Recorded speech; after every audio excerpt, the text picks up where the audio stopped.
అశ్వురెడ్డి case కొంచెం చల్లబడ్డట్టుగా ఉంది. మొత్తానికి విషయం అయితే బయటకొచ్చిందండి. అశ్వురెడ్డి తప్పు చేశారనేది అర్థమవుతోంది. ఇందులో మొత్తం ఫ్యామిలీ ఇన్వాల్వ్ అయిందన్నట్టుగా తెలుస్తోంది.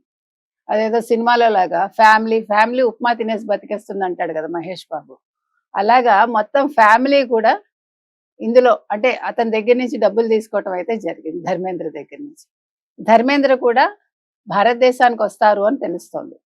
అయితే ఈలోగా అశ్వురెడ్డి ఏకంగా 30 ఛానెల్స్ మీద కేసు పెట్టారని తెలుస్తోంది. సోషల్ మీడియా అన్నీ కలిపి. వాళ్ళు నా మీద వార్తలు రాశారు అని. నేను ఒకటే అడుగుతానండి. మీరందరూ సెలబ్రిటీస్ అంటారు.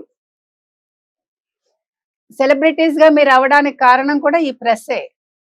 మిమ్మల్ని అందంగా ఉన్నారని పొగిడిన ప్రెస్సే.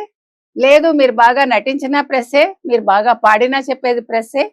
ఇన్ని చేసి మీరు తప్పులు చేస్తే, తప్పు ఎత్తి చూపిస్తే మాత్రం ఈ ప్రెస్ మీకు పనికిరాదు. కాబట్టి ప్రెస్ కూడా గుర్తుపెట్టుకోండి. ఎవరిని పడితే వాళ్ళని మీరు ఆకాశానికి ఎత్తకండి.